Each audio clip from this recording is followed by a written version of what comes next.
Hello, my name is Tiana McDonald, and this is my ECS 210 Digital Summary of Learning. Before entering this course, I had a very clear-cut vision as to what curriculum was. To me, curriculum was a provincially mandated document stating specific outcomes and indicators for each subject and grade. I thought that a teacher's main job was to teach this curriculum to his or her students through direct instruction and to assess students to determine if they had achieved the taught outcomes. Upon entering this course, I quickly realized that my previous ideas regarding curriculum were very narrow, traditional, and outdated. My views reflected the ideologies of curriculum as syllabus to be transmitted and curriculum as product. In addition, I learned that my views strongly correlated with the Tyler rationale, an approach to education now discouraged from use. My first encounter with troubling knowledge in this course occurred after reading the first chapter from Kevin Kumashiro's book, Against Common Sense. It troubled me that the ideologies of curriculum I had never questioned were being challenged by definitions of common sense within other contexts.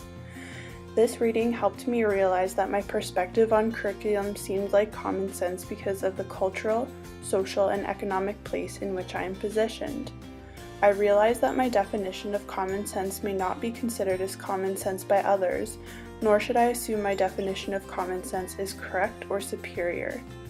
I also realized that my perceived ideas of common sense regarding curriculum work to advantage me, but disadvantage others. This is especially true considering Canada and the concept of curriculum as place. For the most part, curriculum content, instruction, and assessment work to disadvantage the Indigenous peoples of our country.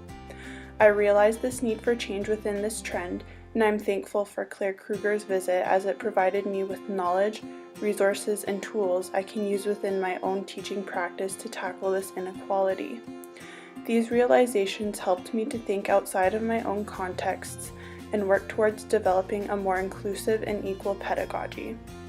Another encounter of troubling knowledge that was significant for me was Chimamanda Ngozi Adichie's narrative of the single story. After hearing her encounters with the concept of the single story, I began to reflect on my own. I realized that much like Chimamanda, I too have been pulled into the ploy that is the single story. When I think of certain groups of people, whether it is based on ethnicity, gender, ability, social class, etc., I tend to think of those people from that particular group as the same, as reflecting the dominant narratives associated with them. Chimamanda's story has helped me to realize the danger of the single story and that not all people that I perceive to fall into a certain group are the same. Carrying this knowledge with me, I now try to look past the labels and stories I would normally assign people. This knowledge will also help me in my future teaching career, as my students will most likely not fit their associated single story. As I continue to absorb and process the themes of this course, the ways in which I saw my role as a teacher and traditional approaches to curriculum changed. This semester, I learned a lot about inquiry learning and began to see my role of being a teacher as a facilitator, not a lecturer. This new perspective on teacher roles also helped me to break through traditional approaches to curriculum.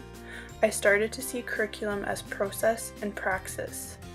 Conceptualizing curriculum in this new way was almost liberating, and for the first time, I felt like I didn't just have to be a transmitter of curriculum.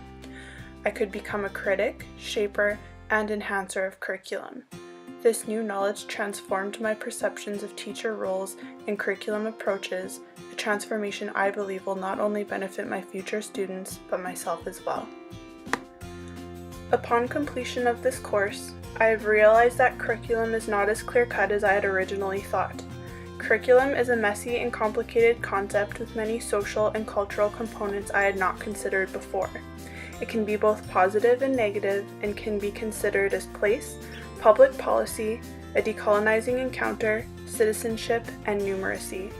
Reflecting on this course now, I am grateful for uncomfortable learnings and challenges to my previous beliefs, as I feel they will make me a better teacher. I wonder in what ways curriculum exists that I have not yet examined. This class is only the start of my curriculum learning and experience. Moving forward, I anticipate the lessons I have yet to learn.